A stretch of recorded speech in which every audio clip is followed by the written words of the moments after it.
Hello दोस्तों, आज हम लोग का नेक्स्ट पार्ट थ्रू होगा, पार्ट 4 होगा। ठीक है, हम लोग परसेंटेज में पार्ट 4 पढ़ चुके हैं।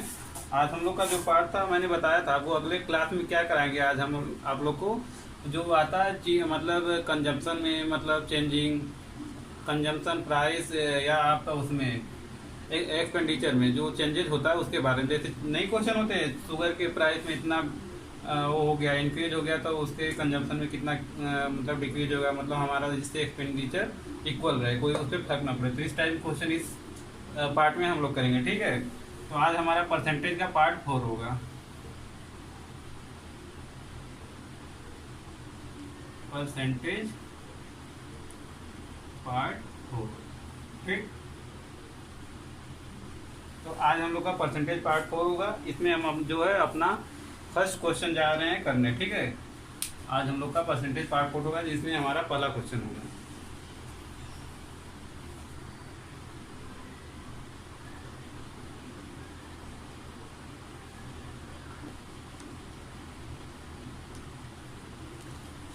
तो ये हमारा फर्स्ट क्वेश्चन है। ठीक है, आज का हमारा ये पहला क्वेश्चन है। इस क्वेश्चन में क्या बोल रहा है, the price of sugar rise 57.1/7%, by how much percent should the consumption of sugar be reduced that the expenditure doesn't change. इसका कहने का क्या मतलब है कि अगर शुगर के प्राइस में जो है 57 से 1/7% की वृद्धि हो जाती है, तो हम उसके खपत में कंजप्शन मतलब खपत में कितना का रेड्यूस कम कर दें, ताकि हमारा एक्सपेंडिचर जो हमारा खर्चा है वो सेम रहे, उसमें कोई चेंजेस ना आए।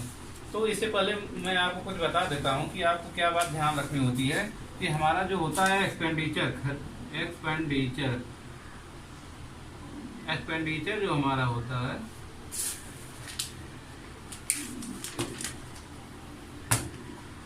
एक्सपेंडिचर हमारा जो होता है इक्वल होता है प्राइस इनटू कंजम्पशन।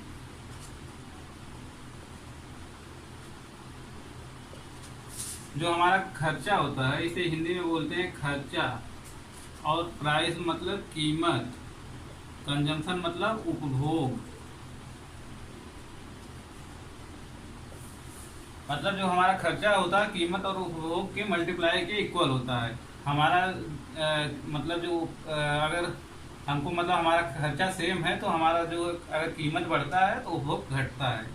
अगर ये बढ़ रहा है तो ये हमारा डिक्रीज होगा, अगर ये हमारा डिक्रीज हो रहा है तो इंक्रीज होगा। अगर हमारा ये खर्चा जो एक्सपेंडिचर है अगर सेम रहता है, तो यहाँ से अगर हम expenditure equal to P into C, अगर हमको पी फाइंड करना है तो हमको ई और सी का रेशियो चाहिए, और हमको सी फाइंड करना है तो ई और पी का रेशियो चाहिए। इस तरीके से हमको पता होना चाहिए। ठीक है, ये बात ध्यान में होनी चाहिए। अगर ये बात आपको पता है तो फिर ऐसे क्वेश्चन बहुत इजीली सॉल्व हो जाएंगे। ठीक, बस मैं इसी का यूज करते हुए मैं आपको क्वेश्चन सॉल्व करा देता हूँ। कंजम्पशन, तो यहाँ पे क्या बोला है कि हमारा जो द प्राइस ऑफ शुगर 57/7%, आपको मैंने बताया था कि क्या होता है 47/2/7% हमारा क्या होता है, ये हमारा 1/7 होता है। तो 57 1/7 हमारा क्या हो जाएगा, 4/7 हो जाएगा। क्योंकि अगर देखिए दोनों तरफ हम 4 से मल्टीप्लाई कर दे तो हमारा यही आ जाएगा। क्या आ जाएगा, 14 चौक की 56 प्लस 8/7 56 प्लस इसको क्या लिख सकते हैं 1 + 1/7। तो यहाँ से हमारा क्या आ गया 57 1/7। ठीक, तो यहाँ से डायरेक्ट लिख दिए हैं कि क्या है कि हमारा जो प्राइस है शुगर का जो है, पहले अगर हमारा 7 था तो अब कितना हो गया, मतलब इंक्रीज हुआ है ना, प्राइस शुगर राइज मतलब बढ़ गया।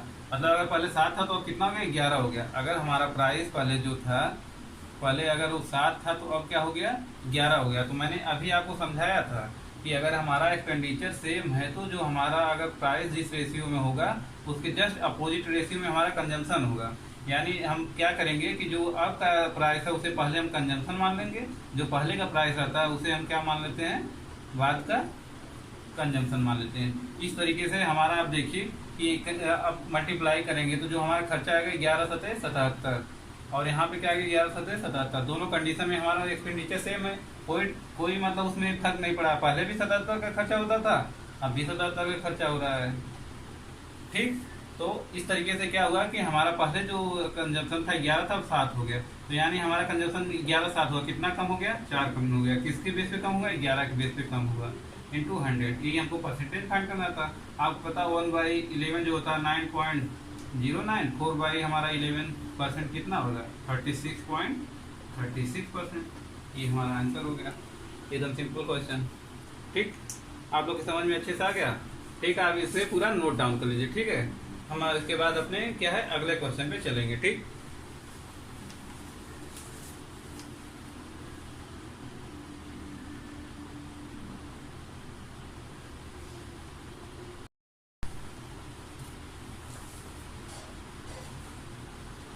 भाई लोग अब ये आपका जो है सेकंड क्वेश्चन है। ठीक है, हमारा पहला क्वेश्चन हम लोग ने कर लिया। अब ये हमारा क्या है? सेकंड क्वेश्चन है। अब हम लोग इस पे फोकस करते हैं। ये क्वेश्चन क्या है? देखिए इस क्वेश्चन में क्या कर रहा है, ये water pipe is cut into 2 piece. हमारी कोई वाटर की पाइप है जिसे 2 पार्टों में कट कर दिया गया, 2 भागों में डिवाइड कर दिया गया। आगे क्या कर रहा है? The longer piece is 70% of length of the pipe. जो हमारा लॉन्ग मतलब पाइप को डिवाइड किया है, एक बड़ा पार्ट है, एक छोटा पाइप है। तो उसमें जो बड़ा पाइप है पूरी पाइप का 70% है। और फिर आगे क्या कर रहा है? By how much percentage is the longer pipe longer than shorter pipe. मतलब पूछ रहा है कि जो हमारा बड़ा पार्ट है वो शॉर्टर पार्ट के कितने परसेंटेज ज्यादा है, कितना लॉन्गर है, कितना परसेंट लॉन्गर है। तो यहाँ पे हम आपको बताते हैं। ठीक है, बहुत ईजी है। यहाँ पे क्या हो जाएगा कि हमारा अगर कोई ये पाइप है जिसकी क्या है पूरी लेंथ जो है हमारी कितनी है? 100% है। तो इसे जब 2 भागों में डिवाइड कर दिया जाता है तो ये कितना हो जाएगा? 70%। और ये हमारा कितना बचेगा? शॉर्टर 30%। ये 70% है, 30% है। तो इसे हम मान लेते हैं 70 मीटर है, ये 30 मीटर है। ठीक, तो हमारा जो बड़ा पार्ट है 70 मीटर है, छोटा पार्ट जो है 30 मीटर है। और पूछ रहा है कि longer piece by how much percentage is the longer piece longer than shorter. किसके कंपेरिजन में? छोटे वाले कंपेरिजन पूछ रहा है, बड़ा वाला कितना लॉन्गर है। तो हमको किससे तुलना की जाएगी? छोटे वाले से। तो हमारा बेस क्या हो जाएगा? छोटा वाला हो जाएगा। यानी हमारा जो छोटा वाला पार्ट है उसकी लेंथ कितनी है? 30 मीटर मैंने मान ली। और बड़ा वाला 70 मीटर है। कितना ज्यादा है इससे? 40 ज्यादा है। और हमको क्या निकालना? कितना परसेंटेज लॉन्गर है। बस एक लाइन का क्वेश्चन था, कुछ था ही नहीं इसमें।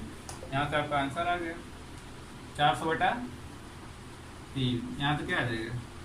3 1 जा 3, 3 3 जा 9, 3 3 जा 9, 33 1/3%। ये हमारा क्या आ गया? इतना परसेंटेज जो है लॉन्गर पे जो है शॉर्टर पे से इतना परसेंट ज्यादा है। ठीक है, आप लोग को एकदम क्लियर समझ में आ गया होगा। यहाँ इसमें कुछ कंफ्यूजन है ही नहीं। आप लोग इसे फटाफट नोट डाउन करिए, फिर मैं आपको नेक्स्ट क्वेश्चन बताता हूँ।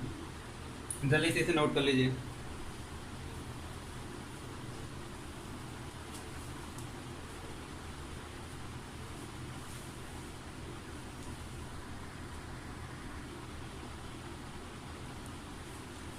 चलिए दोस्तों, अब हमारा ये थर्ड क्वेश्चन आ गया। ठीक है, अब हम लोग अपने तीसरे क्वेश्चन को करते हैं।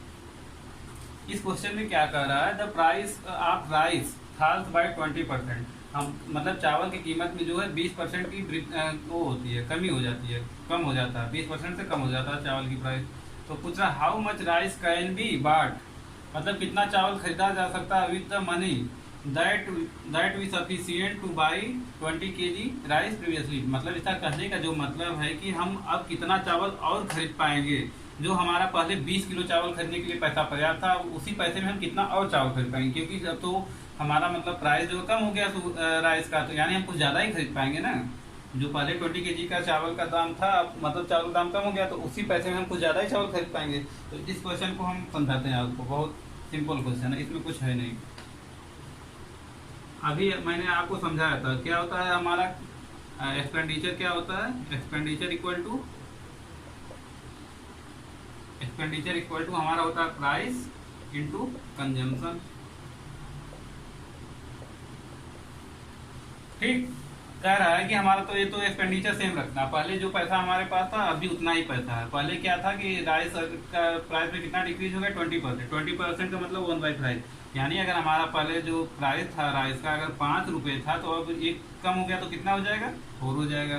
तो हमने बताया था जब हमारा एक्सपेंडिचर में कोई फर्क ना पड़े, हमारा एक्सपेंडिचर सेम रहे, तो हम क्या करते हैं? जस्ट अपोजिट कर देते हैं। इसका जस्ट अपोजिट कर देते हैं। जो हमारा मतलब प्राइस का रेशियो होता है, कंजम्पशन का रेशियो जस्ट उसका अपोजिट हो जाता है। अब प्राइस का रेशियो 5:4 है, तो हमारा कंजम्पशन का रेशियो क्या हो जाएगा, 4:5 हो जाएगा। देखिए यहाँ से मल्टीप्लाई कर लीजिए तो क्या आ रहा है, हमारा 20 आ रहा है, कहीं चेंज हुआ, यहाँ भी हमारा 20 आ रहा है। लेकिन कह रहा है कि जो हमारा पहले चावल कितना था, चावल ये 4 पार्ट की वैल्यू कितनी थी, कंजम्पशन जो हम वो कर रहे थे 20 kg दे रहा था, 20 kg। इस 4 पार्ट की वैल्यू कितनी थी, 20 kg थी। तो एक पार्ट की वैल्यू क्या हो जाएगी, 4 बच्चे 20, तो हमको 5 पार्ट की वैल्यू कितना, अब हम 5 पार्ट यूज कर रहे हैं ना, तो 5 पार्ट की वैल्यू क्या हो जाएगी, 5 से मल्टीप्लाई हो जाएगा, तो कितना हो जाएगा, 25 kg।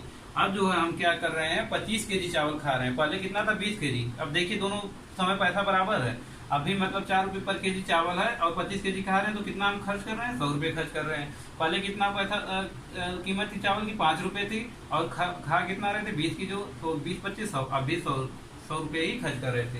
यहाँ से हमारा क्या है, एक्सपेंडिचर सेम है कि नहीं है। तो आपको ध्यान रखना है कि जब भी हमारा एक्सपेंडिचर अगर सेम रहे, एक्सपेंडिचर में हमारा कोई मतलब चेंजेस ना हो, तो हमारा जो प्राइस होता है उसके जस्ट अपोजिट हमारा कंजम्पशन का रेशियो होता है। अगर प्राइस 5 से 4 हो रहा है, तो हमारा कंजम्पशन क्या है, 4 से 5 हो जाएगा। बस आपको जस्ट अपोजिट कर देना है। अगर हमारा एक्सपेंडिचर सेम रहे, उस कंडीशन में हमको जस्ट अपोजिट चले जाना है। ठीक, चलिए क्वेश्चन को नोट डाउन करिए। नेक्स्ट क्वेश्चन इसके बाद हम लोग चलते हैं। ठीक है, फटाफट इसे नोट डाउन कर लीजिए आप लोग।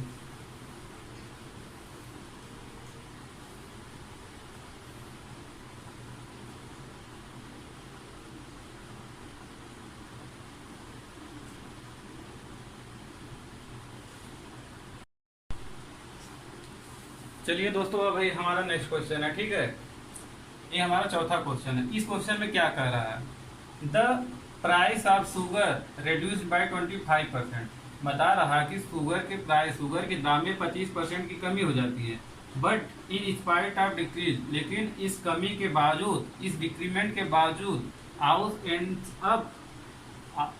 Ends up increasing his expenditure. Ayush जो अपने एक्सपेंडिचर मतलब अपने खर्चे में वृद्धि कर देता है ऑन शुगर के बाई 20%, 20% और एक्सपेंडिचर बढ़ा देता है।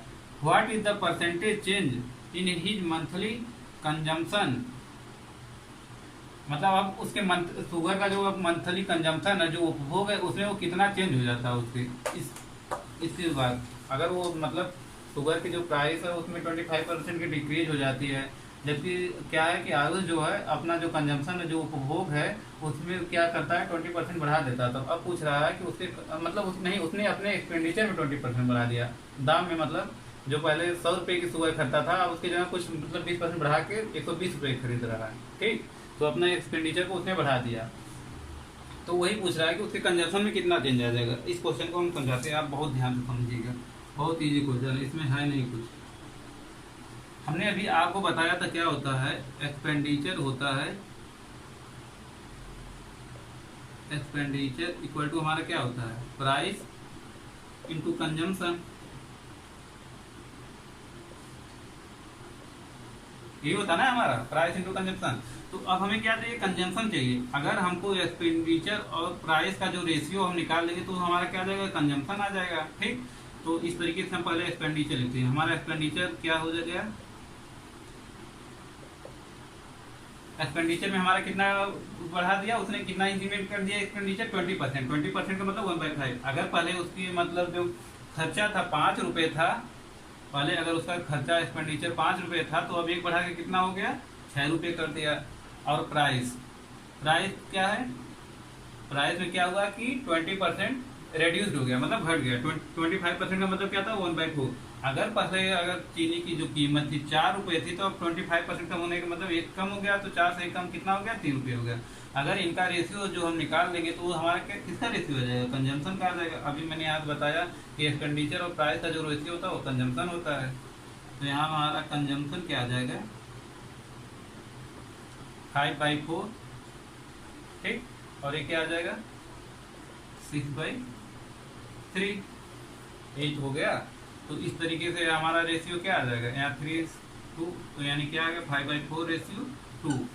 तो इसको हम सॉल्व कर लेंगे तो क्या आ जाएगा, 4 इसमें मल्टीप्लाई कर देंगे तो 4 कर जाएगा 5 रेशियो 8। यानी जो हमारा कंजम्पशन था पहले, अगर वो 5 किलो चीनी खा रहा था, अब कितना खा रहा है, 8 kg खा रहा है। तो अब वही चेंज पूछ रहा है कि कितना चेंज हुआ। अगर वो पहले 5 kg खा रहा था, अब 8 kg खा रहा है। बेस क्या जो है, किसके बेस निकालना है, पहले पहले कितना खा रहा है, 5 kg। 5 पे कितना बढ़ गया, 3 बढ़ गया, 3 kg एक्स्ट्रा खा रहा है ना, 3 kg एक्स्ट्रा हो गया। यही हमको पूछ रहा है कितना परसेंट बढ़ जाएगा उसके कंजम्पशन में। बस 100 से मल्टीप्लाई कर दें, कितना आ जाएगा यहाँ पे, 60% आ जाएगा। अब वो क्या कर रहा है कि चीनी में उतना कितना कंजम्पशन में कितना बढ़ गया, 60% इंक्रीज हो गया, इंक्रीज हो गया। 60% जो है शुगर वो ज़्यादा खर्च करता है। ठीक, तो आप लोग जल्दी जल्दी इसे नोट डाउन करिए, फिर मैं अपने अगले क्वेश्चन चलते हैं। ठीक है, फटाक से इसे नोट कर लीजिए।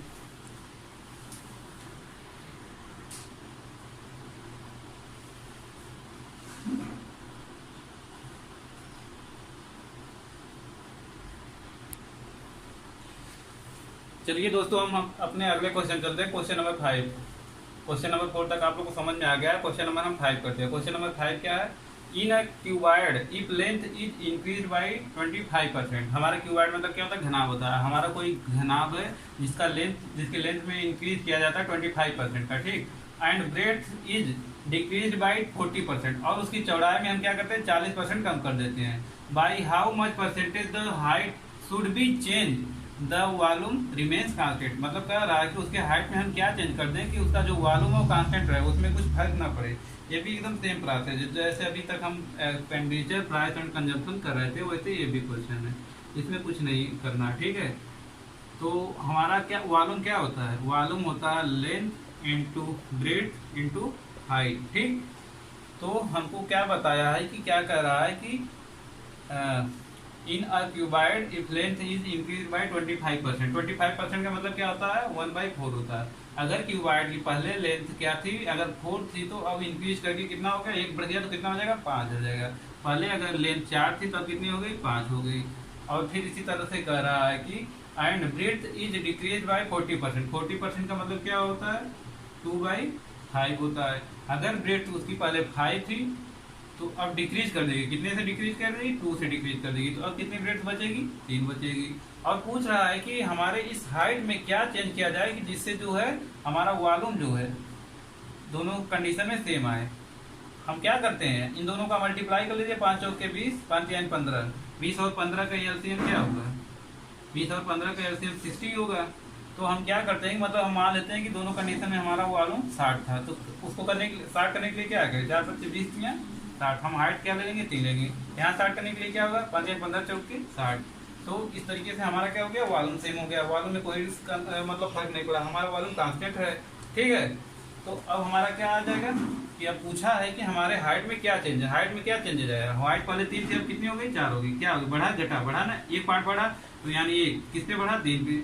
हमारा एक क्या हो जाएगा, परसेंटेज चेंज हो जाएगा। कितना हो गया, 33 सही 1/3% हमारा क्या हो जाएगा, हाइट बढ़ जाएगा।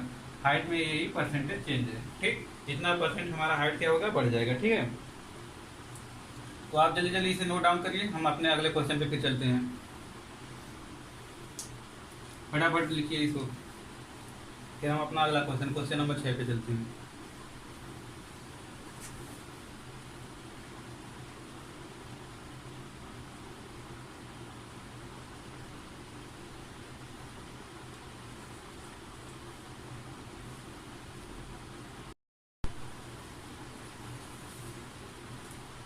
चलिए दोस्तों, अब हम अपने क्वेश्चन नंबर 6 पे चलते हैं। ठीक है, ये हमारा क्वेश्चन नंबर 6 होगा।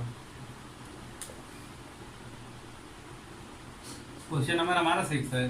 ठीक, इसमें क्या कह रहा है कि the price of petrol is increase bye 55.55%। हमारे पेट्रोल की जो कीमत है उसमें 55.55% की वृद्धि हो जाती है, इंक्रीज हो जाता है। By how much percent a car owner should reduce his consumption. कह रहा कि कोई कार ओनर अपने कंजम्पशन में कितना कमी कर दे कि कंजम्पशन कर दे, आप पेट्रोल के कंजम्पशन में कितना कमी कर दे, so that there is no extra expenditure. मतलब उसके खर्चे में कोई एक्स्ट्रा वृद्धि ना हो, मतलब उसका जो पहले एक्सपेंडिचर था, जो खर्चा था, अभी वही खर्चा हो।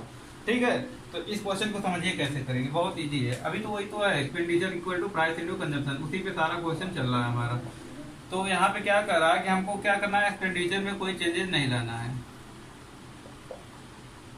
एक्सपेंडिचर में हमारा कोई चेंजेस नहीं लाना, प्राइस इंटू कंजम्पशन। तो हमारा यहाँ पे प्राइस क्या है, प्राइस में इंक्रीज होता है, यहाँ डिक्रीज नहीं इंक्रीज होता है, इंक्रीज। तो 55.55% का मतलब मैंने बताया था आपको कितना होता है, 5/9 होता है, क्योंकि 1/9 हमारा क्या होता है 11.1111। अगर दोनों तरफ 5 से मल्टीप्लाई कर देंगे तो आ जाएगा 5/9। ठीक, तो अगर हमारा जो है पहले क्या था कि अगर हमारा पेट्रोल की कीमत जो 9 रुपए थी, प्राइस 9 रुपए थी, तो अब उसमें क्या हो गया 5 बढ़ गया। 5 बढ़ जाने का मतलब अब कितने हो जाएगा, पेट्रोल की कीमत 14 रुपए हो जाएगी। तो मैंने बताया था जब हमारा एक्सपेंडिचर सेम होता है तो हमारा जो प्राइस का रेशियो होता है कंजम्पशन में जस्ट अपोजिट हो जाता है। तो कंजम्पशन हमारा क्या हो जाएगा 14 से 9 हो जाएगा।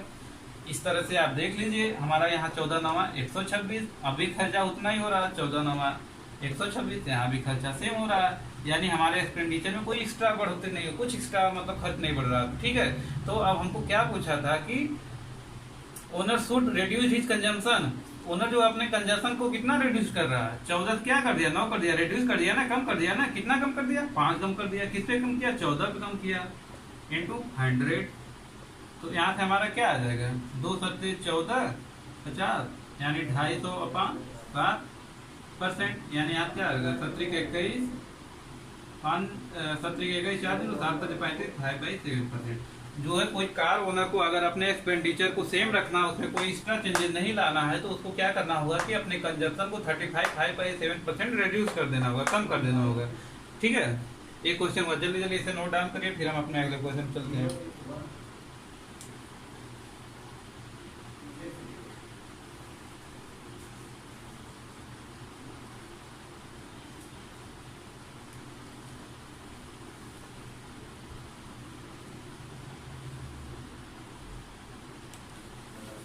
चलिए दोस्तों, हम अपने क्वेश्चन नंबर 7 पे आ जाते हैं। ठीक है, अब हमारा क्वेश्चन नंबर 7 थोड़ा अलग टाइप का है, सबका कॉन्सेप्ट तो सेम ही है, बट क्वेश्चन थोड़ा सा टाइप चेंज हो गया है। अब हमारा एक अलग टाइप का क्वेश्चन आ गया है।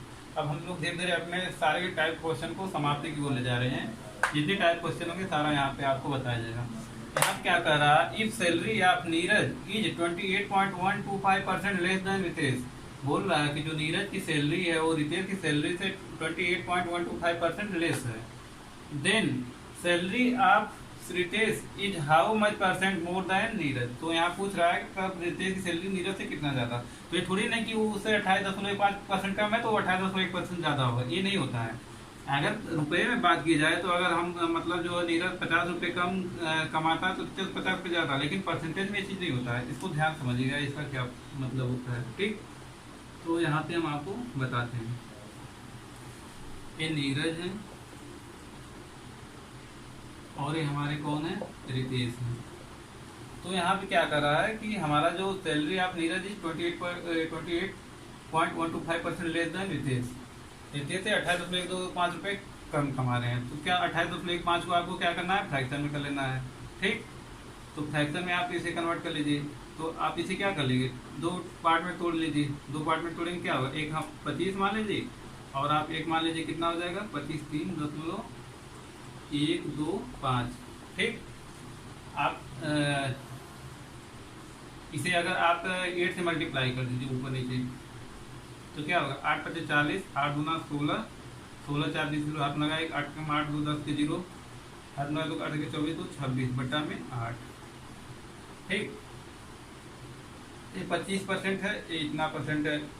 तो ये क्या करेंगे, इसे जब फ्रैक्शन बदलेंगे 1/4 प्लस ये क्या 26/8 गुणे, इसे भी 100 से परसेंटेज को फ्रैक्शन बदलने के लिए क्या करेंगे 100 से डिवाइड कर देंगे। तो क्या आ जाएगा 13 दूना 26 50। ठीक, तो ये क्या होगा 1/4 प्लस ये क्या आ जाएगा 13/8 × 40 400। तो यहाँ से हमारा एलसीएम क्या आ जाएगा 400 आ जाएगा, 100 प्लस 13 में क्या आ जाएगा 400। तो यानी क्या आ गया 28.125 की फ्रैक्शन वैल्यू हमारी क्या आ गई 113/400। अगर हम कर देते हैं कि जो क्या बोला था, if salary of Neeraj is 28.125% less than Ritesh, अगर रितेश की सैलरी 400 थी तो नीरज जो उनसे कितना कम कमा रहे हैं 113 रुपये कम कमा रहे हैं। 113 रुपये कम का क्या मतलब हो जाएगा, यहाँ पे क्या आ जाएगा 287। नीरज की सैलरी कितनी हो जाएगी 287। अगर रितेश की सैलरी 400 तो नीरज की सैलरी कितनी हो जाएगी 287, क्योंकि ये बोला है 28.125% उनकी कम है, तो इस तरीके से उनकी सैलरी क्या आ गई 287 आ गई। तो अब पूछ रहा है कि रितेश नीरज से कितना ज्यादा कमा रहे हैं। रितेश कितना ज्यादा कमा रहे हैं, यहाँ पे बेस चेंज हो जाएगा। बेस हमारा क्या आ जाएगा, 287 आ जाएगा। और कितना अधिक कमा रहे हैं, 113 रुपये अधिक कमा रहे हैं। बेस कितना आ जाएगा, 287 हो जाएगा, मल्टीप्लाई बाई 100। ठीक, तो अब यहाँ पे डिवाइड कर देंगे, तो यहाँ पे क्या आ गया, 7 इतना 7। किसी नंबर से कटेगा नहीं, तो इस तरीके से हम सीधे सीधे इसको भाग देते हैं। ठीक है, 287 से भाग देंगे तो 2 पच्चे 10, 4 बच जाएगा। 4 सत्ते 28, 4 बट्टे 32, 32 तो 34, 4 अपना का 3 का, 4 दूना 8 3 11, ज़्यादा हो जा रहा है, यानी हमको 3 ही बार ले जाना है।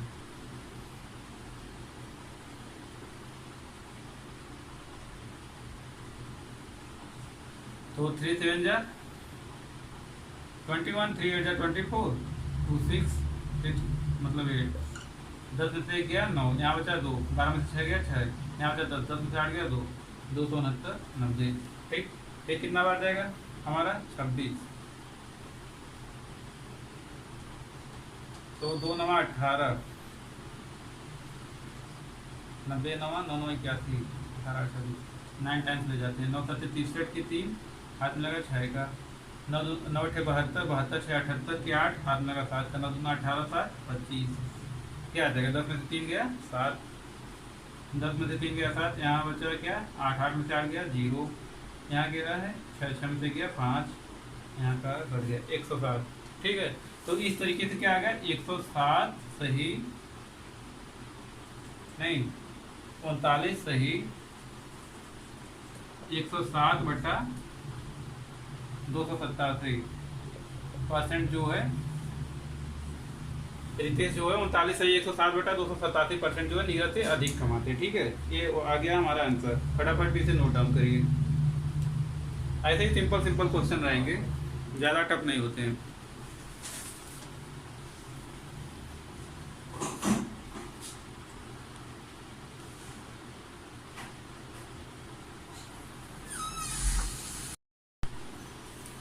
चलिए दोस्तों, हमारा अगला क्वेश्चन, क्वेश्चन नंबर 8। ठीक है, क्वेश्चन नंबर 8 पे आ जाइए।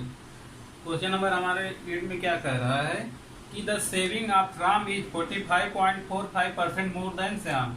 जो राम की सेविंग है, जो बचत है, वो श्याम से 45.4% ज़्यादा है।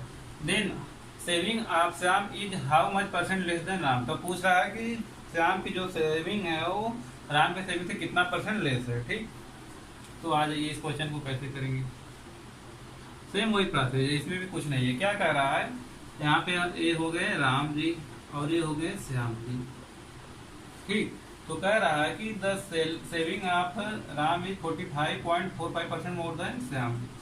45.45% आपको याद होना चाहिए हमारा कितना होता है, 5/11, 5/11, क्योंकि हमें पता होना चाहिए कि 1/11 क्या होता है हमारा, 1/11 क्या होता है 9.09। 5 से मल्टीप्लाई कर देंगे क्या आएगा, 5/11 क्या आ जाएगा 45.45, यही हमारा होता है। ठीक है, तो यानी अगर जो है श्याम जो है अगर 11 रुपये नहीं, the saving of Ram is 45.45% more than Shyam. अगर श्याम की सैलरी अगर सेविंग 11 रुपये है, 11 रुपये बचा रहा है, तो श्याम राम जो है उससे कितना ज्यादा बचा रहा है, 5 रुपये एक्स्ट्रा बचा रहा है, 45.45% एक्स्ट्रा बचा रहा था ना, ज्यादा बचा रहा था ना। तो इस तरीके से राम की सेविंग क्या आ जाएगी, 16 आ जाएगी। राम कितने रुपये कितना सेव कर रहा है, 16 रुपये कर रहा है। तो अब पूछा है कि Shyam then saving of Shyam is how much percent less than Ram. तो पूछ रहा है कि श्याम कितना परसेंट राम से लेस कर रहा है। यहाँ पे किसकी कंपेरिजन निकलना, राम की कंपेरिजन किसका निकलना, श्याम का। श्याम कितना रुपया कम बचत कर रहा है, 5 रुपये कम कर रहा है। किसकी कंपेरिजन में, राम कंपेरिजन में कितना, 16 हो गया हमारा बेस इंटू 100। यहाँ क्या आ जाएगा 4 चौके 16, 4 + 3 100, 25 25 125 बटा में 4, तो क्या आ जाएगा चटनी वाला जाए 4 बटा में 1/4%। जो श्याम जो है राम से 31 से 1/4% लेस सेव करता है। ठीक है, इसे फटाफट नोट करिए, फिर हम अपने क्वेश्चन नंबर 9 पे चलते हैं। ठीक है, जल्दी से इसे नोट कर दीजिए।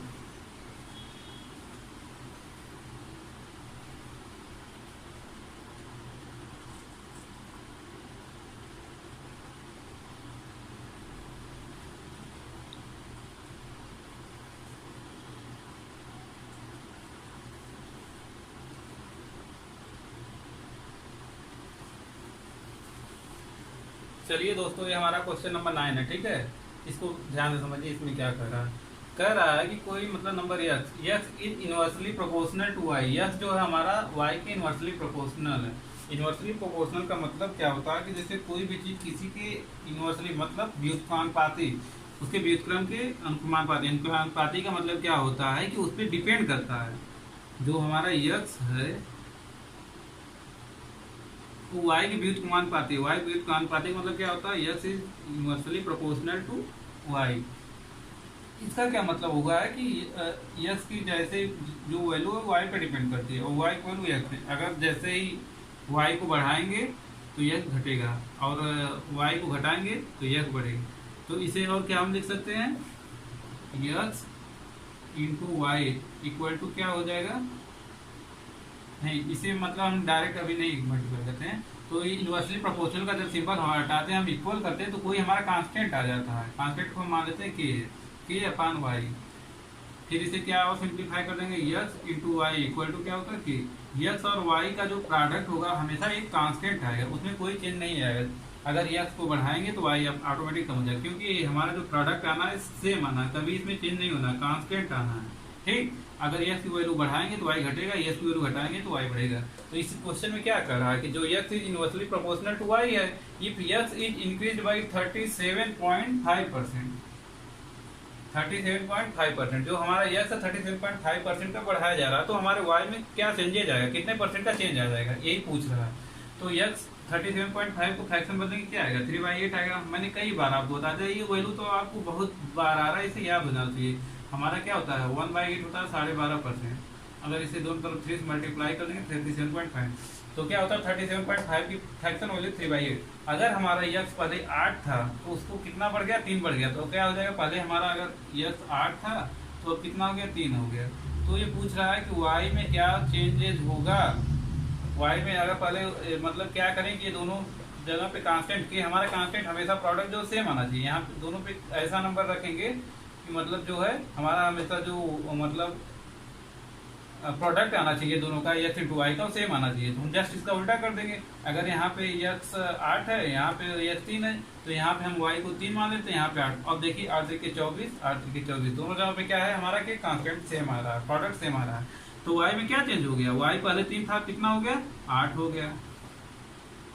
वाई पहले सॉरी यार मैंने मतलब क्या कर दिया, जो यक्स में इंक्रीज हुआ है ना 3 का, यक्स अगर हमारा पहले 8 था तो कितना हो जाएगा, 11 हो जाएगा ना, 11 बढ़ जाएगा, मतलब 3 बढ़ जाएगा। तो हमारा पहले उसमें इंक्रीज हुआ है 37.5% का। यक्स अगर हमारा पहले 8 था तो 3 बढ़ के कितना हो जाएगा, 11 हो जाएगा।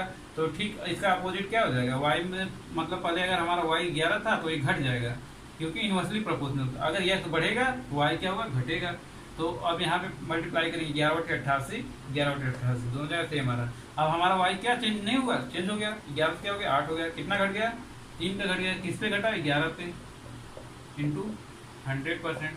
यही हमारा आंसर आ जाएगा। वाई में क्या चेंज आ गया, 11 मतलब 1/11 हमारा क्या होता है 9.09, तो 3/11 क्या हो जाएगा 27.27%। यही हमारा क्या हो गया, चेंज हो जाएगा। वाई में कितने परसेंट का चेंज होगा, ये डिक्रीज होगा, घटेगा हमारा वाई। देखिए 11 से 8 हुआ, घटा, तो हमारा 27.27% हमारा वाई जो है डिक्रीज हो जाएगा, ठीक। आज हम अपने क्लास को यही खत्म करते हैं, ठीक है। तो आपको आगे हम नेक्स्ट टाइप के क्वेश्चन लाएंगे। अभी इतने टाइप के क्वेश्चन आप तैयार करिए अपने, और क्वेश्चन ढूंढ ढूंढ के सॉल्व करिए आप लोग, ठीक है। आपके पास बहुत सारी बुक्स होंगी, उससे सॉल्व करिए। जो भी क्वेश्चन समझ नहीं आता आप टेलीग्राम चैनल पे जरूर भेजिए, उससे बताया जाएगा, ठीक है। आज हम लोग अपने क्लास को यही खत्म करते हैं। हमारा जो टेलीग्राम चैनल है, आपको एक बार फिर मैं उसका लिंक दे देता हूँ, क्या है, प्लस एजुकेटर। और हमारे यूट्यूब चैनल का नाम जस्ट उल्टा है, हमारे यूट्यूब चैनल का नाम क्या है, एजुकेटर प्लस। ये हमारा यूट्यूब चैनल है, ये हमारा क्या है, टेलीग्राम लिंक है,